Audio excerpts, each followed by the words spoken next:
इसके बाद tender committee का बता ही देता हूँ मैं।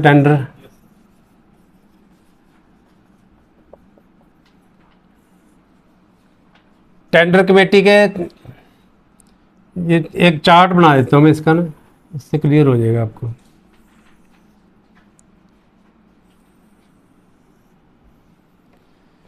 जहाँ पे सीरियल नंबर हो गया 1 2 3 4 5 स्टेप है।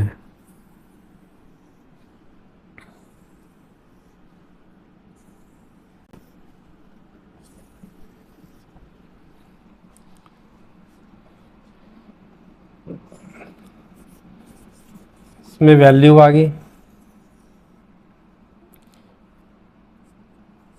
50 लाख से 1 करोड़ पहले, फिर 1 करोड़ से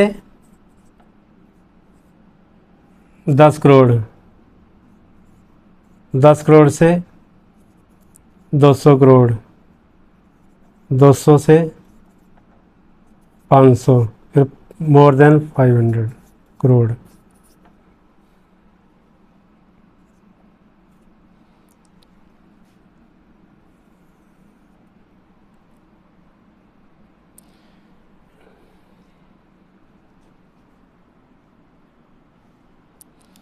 इसमें एक रहेगी एक्सेप्टिंग अथॉरिटी, ठीक है ना। एक होती है एक्सेप्टिंग अथॉरिटी, एक इसमें होता है स्टोर्स का मेंबर होता है, स्टोर से होता है, और एक होते हैं कंज्यूमर से, कंज्यूमर डिपार्टमेंट, और एक होता है फाइनेंस का।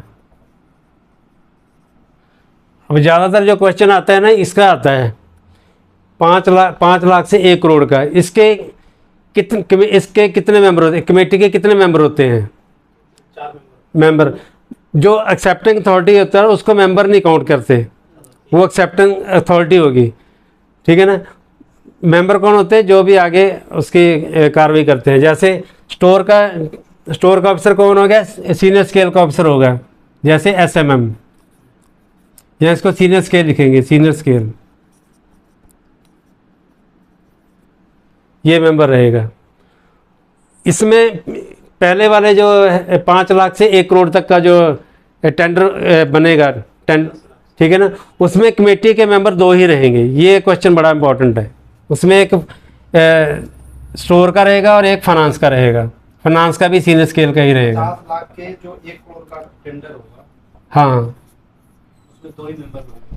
50 लाख से 1 करोड़ तक का जो वैल्यू का टेंडर, एस्टिमेट वैल्यू का टेंडर होगा, उसके जो मेंबर रहेंगे 2 मेंबर रहेंगे। उसका पूछा जाए कितने मेंबर हैं? 2 member, senior SMM senior scale, या उसका दूसरा हो गया DFM, अपना फाइनेंस के एक मेंबर हो गए, ठीक है, DFM। एक्सेप्टेंस अथॉरिटी कौन हो गए? यहाँ पे JEG ग्रेड हो गए, JEG यानी कि डिप्टी। तो ये मैंने पहले बताया था ना कि एक्सेप्टिंग अथॉरिटी, जब मैंने एक्सेप्ट करने की बात कर रहे थे, डिप्टी की एक्सेप्ट करने की कितनी पावर है? 1 करोड़ तक। तो यहाँ पे 1 करोड़ तक जो एक्सेप्ट करने की पावर है डिप्टी की है, ठीक है ना। मेंबर उसके 2 रहेंगे, SMM मेंबर रहेगा और फाइनेंस का एक मेंबर रहेगा। बाकी में इसमें एक करोड़ से लेके 10 करोड़, इसमें एक स्टेप बढ़ाते जाना है। JEG से आ गया SAG, यहाँ पे JEG आ गया, ये भी JEG आ गया, ये भी JEG आ गया। इसके 3 मेंबर हो गए। एक्सेप्टिंग अथॉरिटी कौन है? SAG grade. SAG के बाद आ गया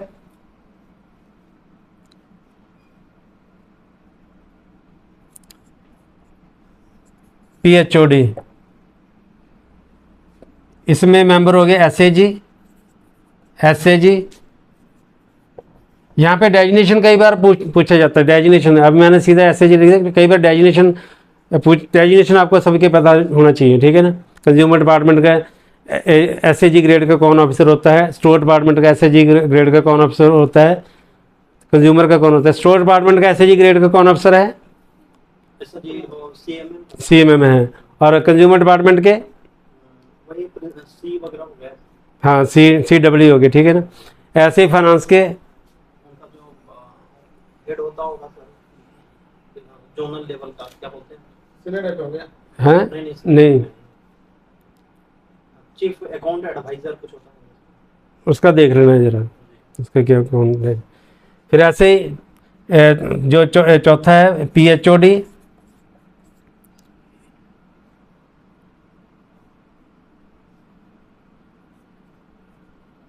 सॉरी, इसमें PHOD, इसका भी PHOD,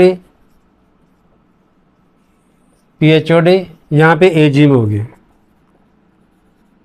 एक्सेप्टिंग अथॉरिटी AGM। जहाँ पे तीनों मेंबर PHOD है तो वहाँ पे एक्सेप्टिंग अथॉरिटी कौन होंगे? AGM। तो जब वैल्यू 500 करोड़ से ऊपर बढ़ जाए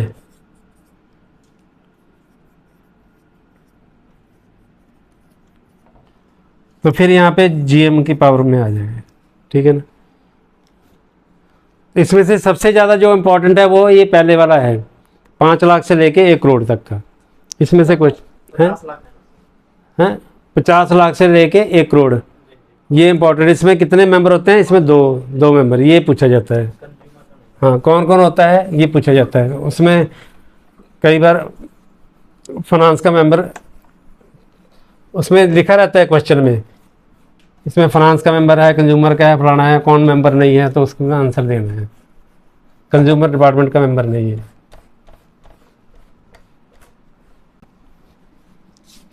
ठीक है, टेंडर कमेटी का क्लियर हो गया। टेंडर के बारे में पूछा जाता है, टेंडर, टाइप्स ऑफ टेंडर। ठीक है, टेंडर क्या होता है कि बिड होती है, ऑफर होती है, जो दो लोगों के बीच का एक एग्रीमेंट, हाँ नहीं, एग्रीमेंट अलग चीज़ है। एग्रीमेंट, कॉन्ट्रैक्ट हो गया। हाँ वो कॉन्ट्रैक्ट एग्रीमेंट अलग चीज़ है, कॉन्ट्रैक्ट अलग चीज़ है। टेंडर यानी कि किसी चीज़ की हमें रिक्वायरमेंट है और कोई वो फुलफ़िल करना चाहता है कि हाँ मैं ये फुलफ़िल करूँ, यानी कि अपनी ऑफ़र दे रहा है, एक बिड दे रहा है कि हाँ मैं ये काम कर सकता हूँ किसी ऑफ़र, किसी आइटम के अगेंस्ट या किसी वर्क के अगेंस्ट जो ऑफ़र दी जाती है, ठीक है ना। और किसी अंडर सम कंडीशन, उसमें टर्म एंड कंडीशन के अंडर रह के, यानी कि बिना कंडीशन के जो करे वो टेंडर नहीं होता है। Under some term and condition जो ऑफर या बिड दी जाती है उसको हम टेंडर कहते हैं। ठीक है, तो टेंडर 3 तरह के मेनली हैं, मेन जो है 3 है। Number 1 open tender, number 2 limited tender, number 3 single tender. Bulletin tender भी होता है ना सर, जो अभी बताते हैं। जो ओपन टेंडर है इसको भी आगे डिस्क्राइब किया है। ओपन टेंडर भी आगे कितनी तरह के हो गए? एक होता है एडवर्टाइजमेंट,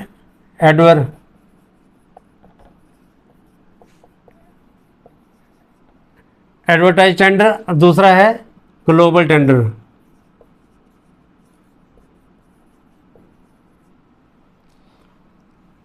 ओपन टेंडर क्या है? जो हम ओपनली हम कहीं से भी किसी से भी टेंडर कॉल करते हैं ओपनली, तो उसको हम ओपन टेंडर कहेंगे। ओपन मार्केट से जो टेंडर कॉल किए जाते हैं उसको क्या कहते हैं? Open tender. तो एडवर्टाइज टेंडर क्या आता है? जो जिस टेंडर की एस्टिमेट वैल्यू 25 लाख से ज़्यादा हो जाए, तो ये टेंडर तो हम अपने इंडियन रेलवे ई प्रोक्योरमेंट की साइट है उस पर फ्लोट कर देते हैं। लेकिन जिसकी एस्टिमेट वैल्यू 25 लाख से ज़्यादा हो जाए उसको हम एडवर्टाइज टेंडर कहते हैं। उसको हमें क्या करना होता है? उसको न्यूज़पेपर में उसका एडवर्टाइजमेंट, के नीचे जो टेंडर है उसे हमें एडवर्टाइज करने की जरूरत नहीं है। एडवर्टाइज उसके पेपर में नहीं देते हैं, हमने उसको अपने जो जितने पोर्टल है ना, ऑनलाइन पोर्टल है, उस पर फ्लोट कर देते हैं, लेकिन पेपर वगैरह में नहीं देते, न्यूज़पेपर में नहीं। तो ऊपर है उसको एडवर्टाइज करना जरूरी है। हाँ, जो 25 लाख से है उसको पेपर में देना बहुत ज़रूरी है, न्यूज़पेपर में देना बहुत ज़रूरी है, कंपलसरी है, मैंडेटरी है। ठीक है ना। ग्लोबल टेंडर क्या ये है? इसको हम इनलैंड ओपन टेंडर भी कहते हैं। इनलैंड जो मतलब कि अपने देश से इंडिजीनियस परचेज किया जाता है उसको हम इनलैंड भी कहेंगे, इनलैंड ओपन टेंडर या इनलैंड एडवर्टाइज टेंडर। जो ग्लोबल टेंडर हो गया जो फॉरेन से हम जो अपना परचेज करते हैं, ग्लोबल टेंडर इसमें कोई वैल्यू का नहीं होगा, इसमें है, इसमें वैल्यू नहीं होगी कोई भी, कितनी भी वैल्यू का है वो। अगर आइटम हमने फॉरेन से लेनी है, चाहे 10 लाख की है, 5 लाख की है, अगर हमने ये मिलनी हमें विदेश से है, फॉरेन से, तो उसका हम ग्लोबल टेंडर करेंगे। तो ग्लोबल टेंडर की जो पावर है वो पीसीएमएम की, केवल पीसीएमएम का पावर है, और किसी ऑफिसर को ग्लोबल टेंडर करने की पावर नहीं है। ठीक है। अच्छा सर, सपोज मान लें कि कोई स्टोर से रिलेटेड हो तब तो पीसीएमएम है, तो यदि मान लें कि कोई इलेक्ट्रिकल या मैकेनिकल से है तो फिर उनका जो पीएसओडी होगा वो कर लेते होंगे। नहीं, जो प्रोक्योरमेंट की जो पावर है ना, प्रोक्योरमेंट, अभी हम स्टोर के बारे में बात कर रहे हैं। अगर वर्क्स के बारे में बात करेंगे, वर्क्स का पावर और चेंज हो जाती है, वर्क्स वाली पावर चेंज हो जाती है। अब हम प्रोक्योरमेंट की बात करते हैं, स्टोर की, मटेरियल की प्रोक्योरमेंट की बात कर रहे हैं। ठीक है ना। तो वहाँ पे ये प्रोक्योरमेंट का जितना भी काम है मटेरियल की प्रोक्योरमेंट का, वो स्टोर डिपार्टमेंट करता है। लिमिटेड टेंडर क्या होता है? जो लिमिटेड नंबर ऑफ फर्म से, जो रजिस्टर्ड फर्म है किसी पार्टिकुलर आइटम के लिए जो रजिस्टर्ड है, उससे हम जब टेंडर कॉल करते हैं तो उसको हम लिमिटेड टेंडर कहेंगे। तो इसमें ज़्यादातर देखा जाए कि 3 फर्में, हमें कम से कम 3 फर्मों को हमें कॉल करना चाहिए लिमिटेड टेंडर के लिए। ठीक है ना।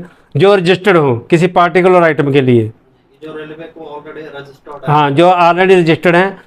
हमें पता है कि अगर हमने ओपन टेंडर करेंगे तो टाइम ज़्यादा लग सकता है, तो हमें लिमिटेड टेंडर कर लेना चाहिए। लेकिन आजकल जो हो रहा है, क्योंकि सारा सिस्टम, सर लिमिटेड हाँ वैल्यू तक के लिमिटेड टेंडर में आना। हाँ, वो भी बताता हूँ। इसमें जो ओपन टेंडर की जो वैल्यू, अभी जो आजकल जो सिस्टम चल रहा है, इसमें अब लिमिटेशन ख़त्म होगी कि इतनी वैल्यू का ओपन टेंडर करना है, कितनी भी वैल्यू का आप ओपन टेंडर कर सकते हैं। ठीक है ना। तो लेकिन लिमिटेड टेंडर में लिमिट है, उसकी पावर बता देता हूँ। पहले तो आपने पूछा कि एक बुलेटिन टेंडर पूछा था, बुलेटिन टेंडर,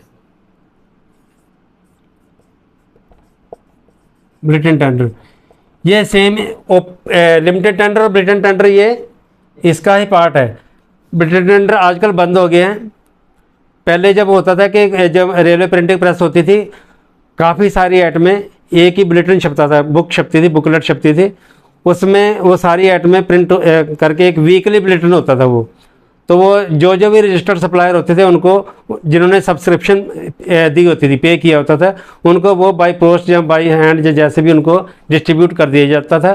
तो उसके साथ फिर उसके बाद वो अपने टेंडर में पार्टिसिपेट करते थे। लेकिन वो अब मैनुअल काम तो बंद हो गया, इसलिए बुलेटिन टेंडर भी बंद हो गया, अब लिमिटेड टेंडर रह गया। ठीक है ना। लिमिटेड टेंडर में एमएम की पावर है, एमएम की पावर आ जाती है 3 लाख की है, एमएम की 3 लाख की है, और एसएमएम की है 8 लाख की। बाकी सबकी 25 लाख से ऊपर, 25, कोई भी डिप्टी है, सीएमएम है या पीसीएमएम है, इनकी सबकी पावर क्या है? 25 लाख। एमएम की 3 लाख है, अप टू है। इसका क्लियर हो गया?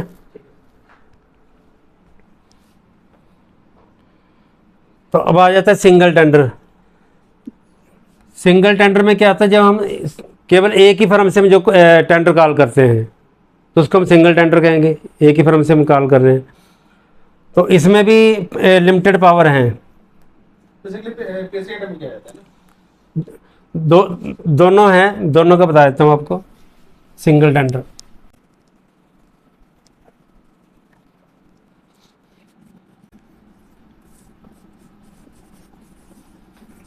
सिंगल टेंडर एक है नॉन पीएसी आइटम, या ऑर्डिनरी आइटम भी कह सकते हैं, ऑर्डिनरी। ठीक है ना। एक होता है पीएसी आइटम। पीएसी की फुल फॉर्म भी आ जाती है। पीएसी की फुल फॉर्म क्या है? Property article certificate. ठीक है ना। तो पीएसी भी 2 तरह, पहले मैं ये बता क्लियर कर दूँ, नॉन पीएसी ऑर्डिनरी आइटम है। तो सिंगल टेंडर तो 25,000 से कम जो वैल्यू है, 25,000 से कम वैल्यू है, लेस देन 25,000, तो उसको हम सिंगल टेंडर पे परचेज करते हैं, ठीक है ना। उसमें ऑर्डिनरी आइटम आ गई। जेम पे भी यही पावर है, जेम पे भी ये, जेम के बारे में अगर जेम पे पूछ लिया जाए तो तब भी यही आंसर है। 25,000 से कम की वैल्यू है वो सिंगल टेंडर पे परचेज करेंगे। इसमें कोई देखना नहीं है। ज़्यादातर हमें पता है कि ये आइटम अर्जेंटली रिक्वायर्ड है, हम ज़्यादा फर्मों को कॉल करेंगे, ओपन टेंडर करेंगे, पता नहीं कहाँ से आएगा कहाँ। अगर हमें लोकल कोई सप्लायर है और वो आइटम उसकी वैल्यू 25,000 से कम है और रेट जेन्युइन है, तो उसको हम ऑर्डर सिंगल टेंडर पे दे सकते हैं, ठीक है ना। तो पीएसी आइटम में थोड़ी सी बढ़ जाएगी। ये एएमएम की पावर है, ये 25,000 की सिंगल टेंडर पे। एएमएम और एसएमएम की दोनों की 25,000 है। हाँ, ये दोनों की 25,000 है। और डिप्टी की जो है, डिप्टी सीएमएम की है, डिप्टी सीएमएम की है 50,000 और सीएमएम की है 8 लाख, पीसीएमएम की भी 8 लाख। मेनली ये आपको पूछा जाएगा, ठीक है। पहले वाला 25,000 की पावर है सिंगल। अगर क्वेश्चन में सिंगल टेंडर लिखा हुआ और पीसीएमएम की पावर पूछा है, तब आपने 8 लाख आंसर देना है। क्वेश्चन को बड़े ध्यान से पढ़ना होगा, ठीक है ना। अगर क्वेश्चन में डिप्टी सीएमएम लिखा हुआ तो वहाँ पे 50,000 लिखना है, एसएमएम लिखा होगा तो 25,000 होगा, ठीक है ना। तो जेम पे भी यही पावर है, जेम पे भी सिंगल टेंडर की कितनी पावर है, 25,000 ही है। लेकिन उसमें ये बाकी ऑफिसर के अलग अलग बाइफरकेट नहीं किया हुआ है। उसमें कोई भी ऑफिसर है उसकी सिंगल टेंडर पे यानी डायरेक्ट उसको डायरेक्ट परचेज कहते हैं हम। 25,000 पर आइटम होगा? हाँ, पर आइटम, कोई भी आइटम पर आइटम 25,000 से कम वैल्यू है तो उसको डायरेक्ट परचेज कर सकते हैं जेम पे। और अगर आईआरपीएस के थ्रू करना तो सिंगल टेंडर कॉल करेंगे। जेम पे और आईआरपीएस का दोनों का उसमें अलग है शेड्यूल ऑफ पावर सर, कि जेम पे इतना 25,000 कर सकते हैं? हाँ, जेम का इसका अलग अलग है, थोड़ा कहीं फ़र्क है। तो इसमें है कि उसमें दी नहीं, जेम के क्लियर नहीं किया हुआ कि जेम की कितनी बाकी अफसर की कितनी पावर है, ठीक है ना। तो पीएसी आइटम की यहाँ पे चेंज हो जाएगी। पीएसी एएमएम की 1 लाख है यहाँ पे भी, और पीएसी भी 2 तरह की है, वो भी कर देता हूँ बाइफरकेट। एक है पीएसी ए सर्टिफिकेट और दूसरा है पीएसी सी सर्टिफिकेट। पीएसी ए में क्या है कि जहाँ पे हमें डाउटफुल है, पीएसी पहले पीएसी क्या है कि पीएसी का मतलब प्रॉपर्टी आर्टिकल सर्टिफिकेट, यानी कि कोई आइटम जिसका मैन्युफैक्चरर सिर्फ एक ही है उसको हम पीएसी आइटम कहेंगे। लेकिन हमें जहाँ पे ये डाउट है कि इसका मैन्युफैक्चरर कोई और भी हो सकता है, कोई इसका सप्लायर और भी हो सकता है, जहाँ पे हमें डाउट है, ठीक है ना, वहाँ पे पीएसी ए सर्टिफिकेट देंगे। जहाँ पे हमें कन्फर्म है, बिल्कुल कन्फर्म है कि नहीं इसका जो सप्लायर एक ही है, ये कन्फर्म है पूरा, मैं अच्छे से मतलब सोच समझ के मैं कह रहा हूँ कि ये सारा मैंने देख लिया है, चेक कर लिया है कि इसका सप्लायर एक ही है, एक ही मैन्युफैक्चरर है, तो वहाँ पे पीएसी सी सर्टिफिकेट देंगे। तो इसमें थोड़ी सी पावर चेंज हो जाएगी। एएमएम की पावर यहाँ पे, जहाँ पे ए सर्टिफिकेट है, जहाँ पे डाउटफुल है, वहाँ पे एएमएम की पावर 1 लाख है। और जहाँ पे पीएसी सी सर्टिफिकेट है वहाँ पे वो जैसे 5 लाख थी ना पहले, वैसे ही है 5 लाख सारे ऑफिसर की, वैसे ही है 5, 10, 50, 10, 200, 5 लाख, 10 लाख है। 1 लाख एएमएम का? एएमएम का 1 लाख है। एएमएम या एसएमएम? एएमएम का। एसएमएम का सर? एएमएम की ज़्यादा पूछी जाएगी। 1, 3, 5, 8, 15, 1, 3, 5, 8, 15 ऐसे है। 3 लाख है, ये एसएमएम की है। 5 लाख है डिप्टी की। 8 लाख है सीएमएम की और ये पीसीएमएम की, ठीक है ना, जहाँ पे ए सर्टिफिकेट है। तो जहाँ पे सी सर्टिफिकेट है तो वो वहाँ पे सभी की जो पावर है ना, जैसे 5, 10, 50, 10, 200, तो वही आएगी। 5 लाख एमएम की, 10 लाख एसएमएम की, तो 50 लाख डिप्टी की, और सीएमएम की होगी 10 करोड़, और पीसीएमएम की 200 करोड़। ये था आज के हमारा लेक्चर, अभी कंप्लीट हुआ है, लेकिन और भी टॉपिक रहते हैं तो जो कि हम नेक्स्ट क्लास में हम डिस्कस करेंगे, जो आपके सिलेबस में है। अभी पेंडिंग रह गए, काफ़ी टॉपिक पेंडिंग रह गए, तो अगले हम एक क्लास में इसको डिस्कस करेंगे। ठीक है, थैंक यू, धन्यवाद।